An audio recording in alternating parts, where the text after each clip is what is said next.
Paano mapapakinabangan ng mga content creators ang mga bashers para sa kanilang tagumpay sa mga social media platforms? Sa mundo ng digital content creation, hindi maiiwasan ang pagkakaroon ng mga bashers o mga kritiko na may mga negative reactions, negative comments, or negative opinions. Subalit sa tamang approach, ang mga bashers ay maaaring maging isang mahalagang sangkap para sa growth and success ng mga content creators. Para mapakinabangan ng mga content creators ang mga bashers sa positibong paraan, maaari nilang gawin ang mga sumusunod. Number 1, develop thick skin. Gamitin sila para maging mas matatag sa harap ng maraming mga kritiko. Ito ay isang skill na makakatulong hindi lamang sa paggawa ng content, kundi pati na rin sa ibang aspeto ng buhay. Number 2, leverage for virality. Sa tamang approach, ang mga negative comments ay maaaring maging sanhi ng virality. Ang interesting na back and forth sa pagitan ng content creator at mga bashers ay maaaring maging viral at magdala ng mas maraming viewers, followers, and subscribers.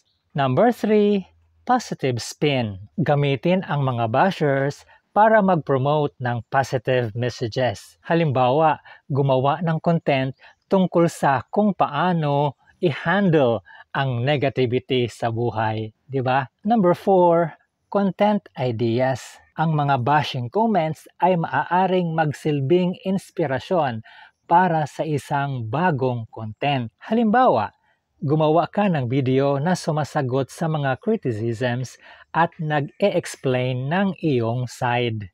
Number 5, engagement. Kahit anong uri pa ng interactions, madalas negative interactions, ito ay magdadagdag ng engagement sa isang content. Kapag mas marami ang comments at kapag mas marami ang mga reactions, ito ay nagbibigay ng mas higher chance na mapansin ng algorithm ng mga social media platforms. Di ba? Number 6, learning opportunity. Gamitin ang bashing bilang opportunity para mas lalong mapapabuti ang iyong sarili at ang iyong content. Sa pamamagitan ng pagsusuri ng mga kritisismo, makakahanap ka ng areas for improvement na maaaring hindi napansin dati. Number 7, ignore and move on. Sa ilang pagkakataon, mas mabuting i-ignore na lamang ang mga bashers, lalong-lalo na kung walang constructive criticisms at panay paninira na lamang ang kanilang ginagawa. Ang pagpapakita na hindi ka affected sa kanilang mga pambabash ay isang paraan upang sila ay hindi magtagumpay sa kanilang mga paninira.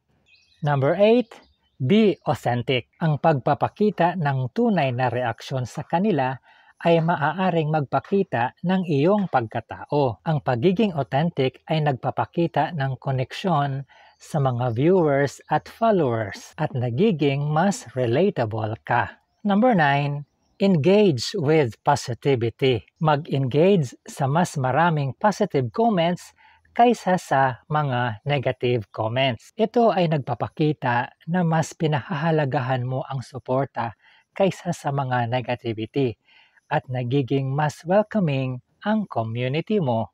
Number 10, educate your audience. Gamitin ang opportunity para turuan ang mga audience o viewers tungkol sa respectful communication online. Ang paggawa ng content tungkol sa cyberbullying at ang epekto nito ay maaaring magbigay ng awareness at positive change. Number 11, highlight positive comments. I-highlight ang mga positive comments and support mula sa iyong mga followers para ma-offset ang negativity. Ito rin ay nagpapakita na mas maraming sumusuporta kaysa sa mga nambabash. Number 13, community building. Sa tamang pag-handle, maaaring magresulta ito sa pagsuporta ng kanilang mga loyal fans. Ang pagsagot ng maayos sa mga bashers ay nagpapakita sa mga loyal fans na worth it silang suportahan. Number 14, pagpapakita ng professionalism. Ang maayos na pag-handle sa mga bashers ay nagpapakita ng maturity at professionalism. At ito ay nagdudulot ng respeto mula sa ibang viewers. At ang panghuli, number 15, kilalanin ang feedback.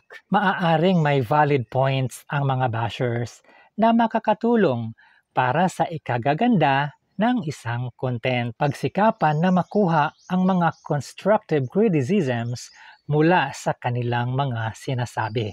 Ang effective na pag-handle sa mga bashers ay isang mahalagang aspeto sa tagumpay ng bawat content creator. Sa pamamagitan ng pagsasama ng mga positive strategies, maaaring mapakinabangan ang mga negative comment para sa ikagaganda ng content at personal growth. Sa huli, ang pag-focus sa improvement at ang pagiging professional ay magre-resulta ng mas matibay at matagumpay na online presence.